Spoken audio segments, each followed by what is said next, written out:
സർവശക്തനായ ദൈവത്തിൻ്റെ അതിപരിശുദ്ധ നാമം അതിയായി മഹത്വപ്പെടുമാറാകട്ടെ. നിങ്ങൾ ശ്രവിക്കുന്നത് ജീസസ് വോയിസ് മെസ്സേജ്. എല്ലാ ശ്രോതാക്കൾക്കും കർത്താവായ യേശുക്രിസ്തു നാമത്തിൽ സ്വാഗതം. അല്പസമയ ധ്യാനത്തിന് ഒരു തിരുവചനം വായിക്കുന്നു. വിശുദ്ധ മത്തായി എഴുതിയ സുവിശേഷം അധ്യായം 8, അതിൻ്റെ 8-ാം തിരുവചനം.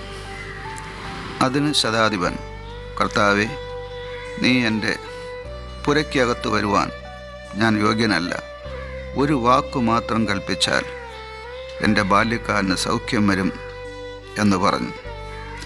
കർത്താവിൽ പ്രിയരെ, നാം വായിച്ചു കേട്ട വിശുദ്ധ മത്തായി എഴുതിയ സുവിശേഷം 8-ാം അധ്യായം 8-ാം തിരുവചനം.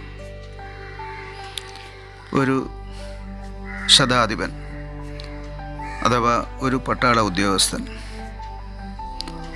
100 പേർക്ക് അധിപനായ ഒരു മേലധികാരി യേശുവിൻ്റെ അടുക്കൽ വന്ന് പ്രാർത്ഥിക്കുകയാണ്. ഈ മനുഷ്യൻ്റെ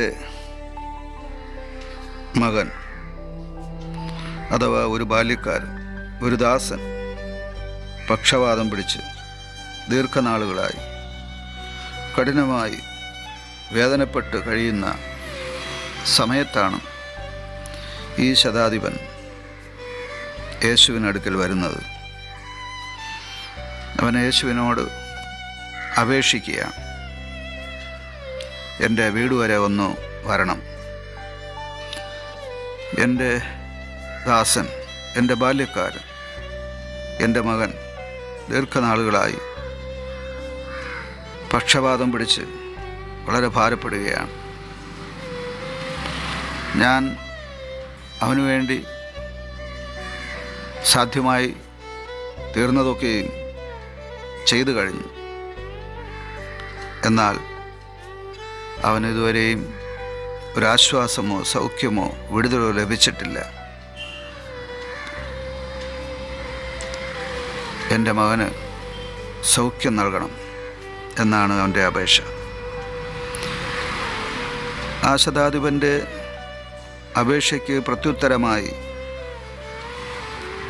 യേശു അവനോട് പറയുന്നത്, ഞാൻ വന്ന് അവനെ സൗഖ്യമാക്കും എന്നാണ്. എത്ര ആശ്വാസകരമായ ഒരു ഉത്തരമാണ് യേശുവിൽ നിന്ന് ഈ ശതാധിപന് ലഭിച്ചതെന്ന് ഓർക്കുക. ഒരു പ്രശ്നം, ഒരു കഷ്ടം, ഒരു വേദന, ഒരു ബുദ്ധിമുട്ട്,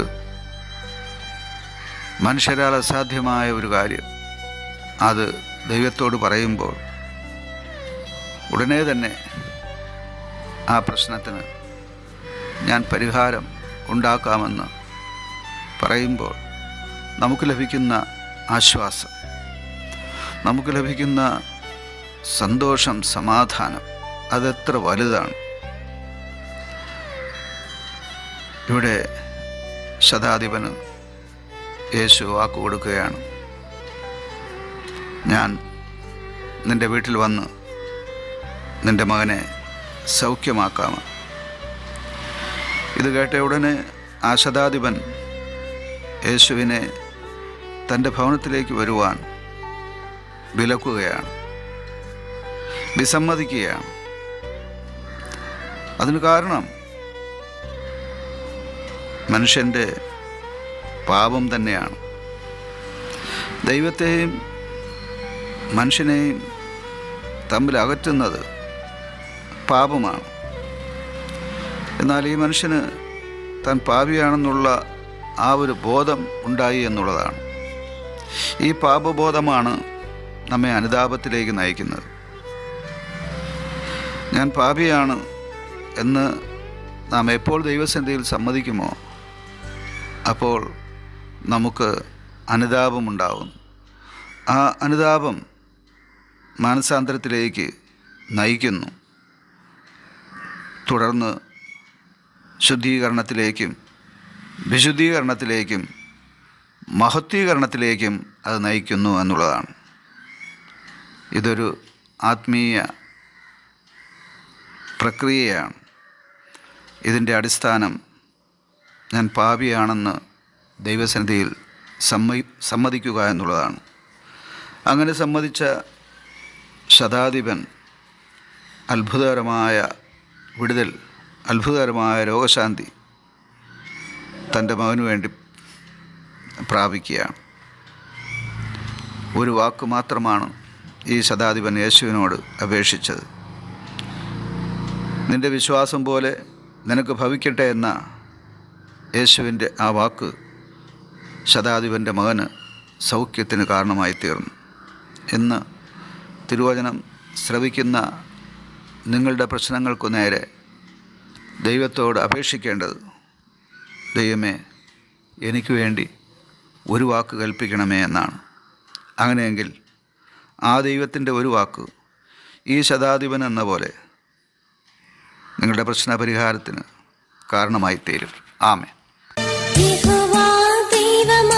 വിശുദ്ധ ജാതിന അവനവകാശമാ ജനം യഹോവാ ദൈവമാ വിശുദ്ധ ജാതിന അവനവകാശമാ ജനം പരദേശികൾ നാം ഭാഗ്യശാലികൾ ഇതുപോലൊരു ജാതിയുണ്ടോ യഹോവാ ദൈവമാ വിശുദ്ധ